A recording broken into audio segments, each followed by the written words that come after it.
नमस्कार, मैं प्रेम शंकर आपका स्वागत करता हूं प्रेम शंकर मैथ्स 2.0 में। हम पढ़ रहे हैं 10.2 है कि बाह्य बिंदु से वृत्त पर खींची गई स्पर्श रेखाओं की लंबाइयां आपस में बराबर होती है। तो हमें एक वृत्त बनाना होगा। सबसे पहले तो एक वृत्त बना लेते हैं हम।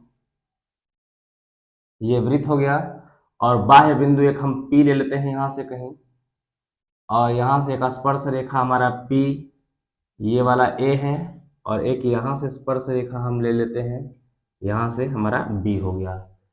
हमें पता है कि स्पर्श रेखा जो है वो केंद्र से जाने वाली त्रिज्या पर लंब होता है, तो यहाँ पर ये 90 डिग्री हो जाएगा, और यहाँ से इसको हम भेज देते हैं यहाँ पर, तो ये भी 90 डिग्री हो जाएगा। और इसको हम लोग रचना करेंगे तो इसलिए हम इसको टूटी हुई रेखा से दर्शाते हैं इसको। ये हमारा ओ केंद्र वाला एक वृत्त है। P से PA इस पे स्पर्श रेखा है और P से PB स्पर्श रेखा है। और हमें क्या करनी होगी कि रचना में इस लाइन को इससे मिला देना होगा, इससे मिला देना। तो रचना में हम क्या किए कि O से हमने A को मिलाया, O से B को मिलाया और O से P को मिलाया। तो देखेंगे O से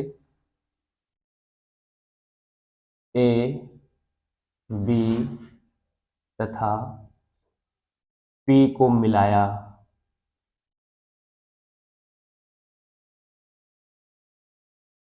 अब हमें ये बात प्रूफ करनी है कि ये वाला जो रेखा है PB और ये PA दोनों आपस में बराबर है। तो ये दोनों जो है अलग अलग त्रिभुज में है। एक त्रिभुज ऊपर है हमारा है AOP ऊपर वाला त्रिभुज, और एक नीचे त्रिभुज है OBP। इन दोनों त्रिभुज को हम लेकर के चलेंगे। तो त्रिभुज AOP तथा त्रिभुज BOP में,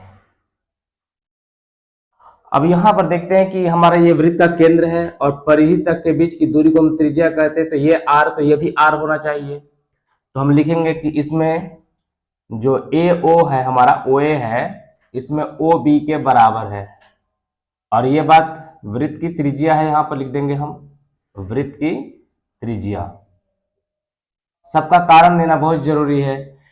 अब यहां से आप देखिएगा कि यहां पर एक 90 कोण है यहाँ पर, और ये भुजा जो है OP जो है ये दोनों त्रिभुजों में है, ऊपर वाले त्रिभुज में भी है और नीचे वाले त्रिभुज में भी है। तो हम कह पाएंगे कि OP जो है वो बराबर है OP उभयनिष्ठ भुजा। ये उभयनिष्ठ भुजा है। और एक कोण हमारा 90 है, यहां पर कोण A बराबर कोण B बराबर 90 डिग्री। 9वीं क्लास में हम लोग पढ़े थे RHS समकोण त्रिभुज प्रमेय। तो यहां से लगा देंगे हम RHS समकोण त्रिभुज प्रमेय क्या कहता है।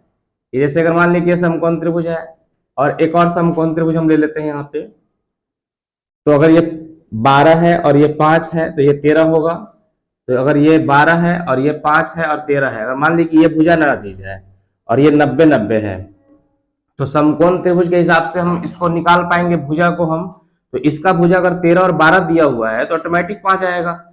इसका भी 13 और 12 दिया तो ऑटोमेटिक यहाँ पर 5 आएगा। समकोण त्रिभुज इसमें हम पाइथागोरस प्रमेय लगा करके इसको निकाल पाएंगे कि 13 का स्क्वायर माइनस 12 का स्क्वायर 169 माइनस 144, तो ये आ जाएगा 25, और 25 का वर्गमूल 5। अगर ये 5 आ रहा तो ये भी 5 आएगा।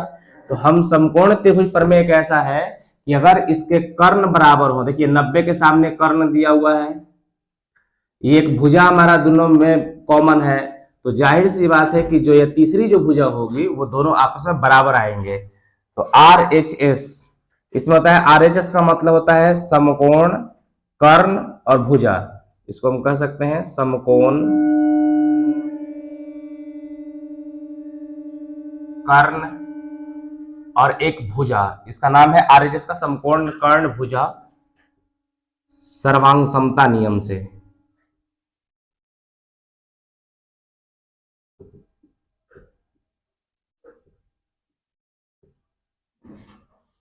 ये दोनों त्रिभुज जो होंगे वो सर्वांग सम हो जाएंगे। सर्वांग सम के लिए सबसे पहले कोण ले लेते हैं। कोण हमारा A है तो यहाँ पर कोण B है। अब देख लीजिए यहाँ पर कि OP जो इधर वाला ट्रायंगल है ऊपर वाला, OP में कौन सी भुजा नहीं है, तो A तो हम लिख लिए हैं अब ओ ए में देख लेते हैं, ओ ए में कौन सा पार्ट नहीं है, तो पी नहीं है। तो यहाँ पर अगर हम पी लिखते हैं तो यहाँ पर ओ ए के बाद है ओ बी, ओ बी में कौन सा पार्ट नहीं है, तो भी पी नहीं है। और बीच में बच कौन गया हमारे पास, ओ बच गया, और इधर भी ओ बच गया।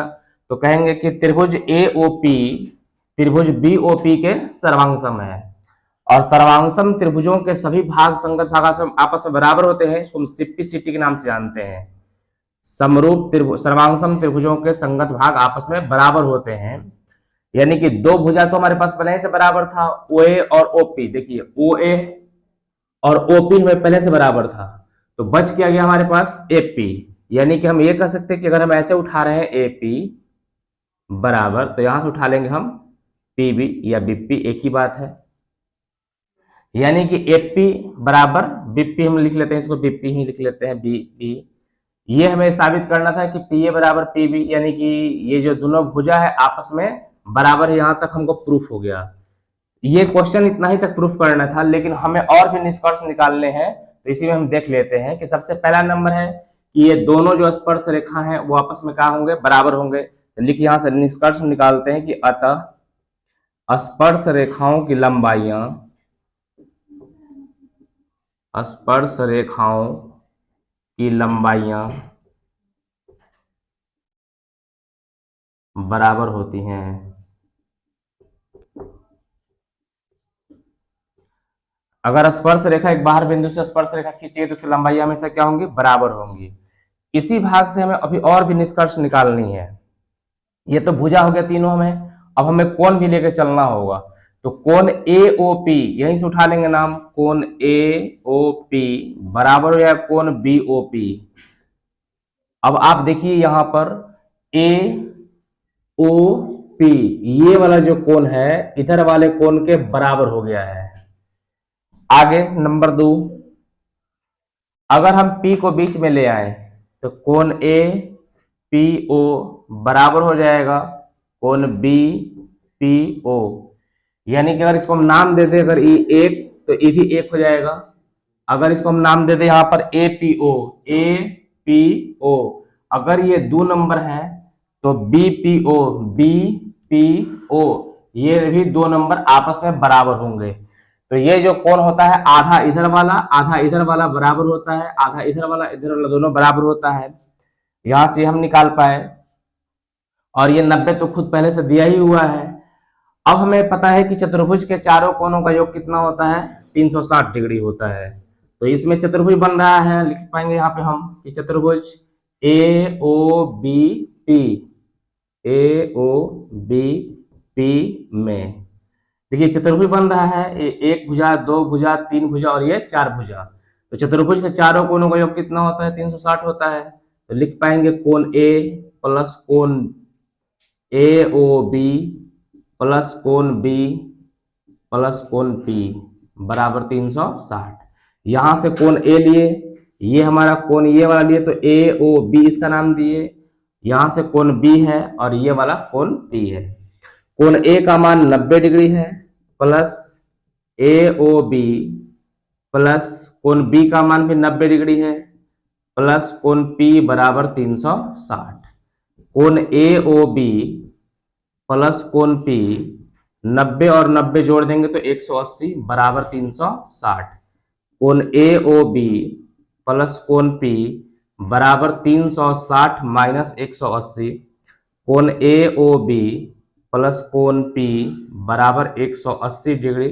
इस बात को भी आप याद रखिएगा, ये जो कोण है, ये वाला कोण और ये वाला, जो दोनों कोणों को जोड़ जो होता है 180 डिग्री होता है। ये जो ऊपर वाला कोण होता है वो आधा होता है इसका, यही बात याद रखिएगा। इसमें और क्या हम निष्कर्ष निकाल सकते हैं कि अगर ये 90 है तो ऊपर वाले त्रिभुज में हम देखेंगे तो ये 90 है, तो पाइथागोरस लगा सकते हैं हम। पाइथागोरस प्रमेय से क्या हो जाएगा, ओ पी का स्क्वायर 90 के सामने कर्ण होता है, यानी कि ओपी का जो स्क्वायर होगा वो ओए का स्क्वायर प्लस एपी के स्क्वायर के बराबर होगा। ओए के स्क्वायर प्लस एपी के स्क्वायर के बराबर होगा। इतने सारे रिजल्ट इसमें हो सकते हैं। पहला नंबर रिजल्ट हम क्या देखे हैं कि एओपी इधर वाला जो कोण है, ये आधा वाला जो कोण है, ये आधा इस आधे के बराबर होगा। फिर इधर देख रहे हैं कि एपीओ बीपीओ के बराबर है, यानी कि इधर का जो आधा वाला कोण है इधर वाले आधे के कोण के बराबर होगा, यानी कि दोनों त्रिभुज सर्वांगसम है तो ये कोण आधा इधर भी होगा आधा इधर भी होगा। यानी ये भी कह सकते हैं कि जो ये छोटा वाला जो एंगल है ये बड़े वाला कोण ओ का समद्विभाजक है। तो यहाँ से एक रिजल्ट और हमने यहाँ पे लिख ले देते हैं, तीसरा 3, ये रिजल्ट हमारा 4 नंबर था, यहाँ पर ये हमारा 5 नंबर है और ये 6 नंबर। ये हम कह सकते हैं कि कोण AOP बराबर हो जाएगा BOP और साथ ही साथ पूरे कोण का आधा भी होगा AOB बटा में 2 समद्विभाजक होगा। उसी प्रकार से इसको भी हम कह सकते हैं कि APO बराबर कोण BPO और पूरे कोण का आधा होगा, यानी कोण P का आधा होगा। इतना रिजल्ट अगर आप याद रखते हैं तो इसमें जितने भी प्रश्नवाली में प्रश्न है आराम से बन जाएंगे।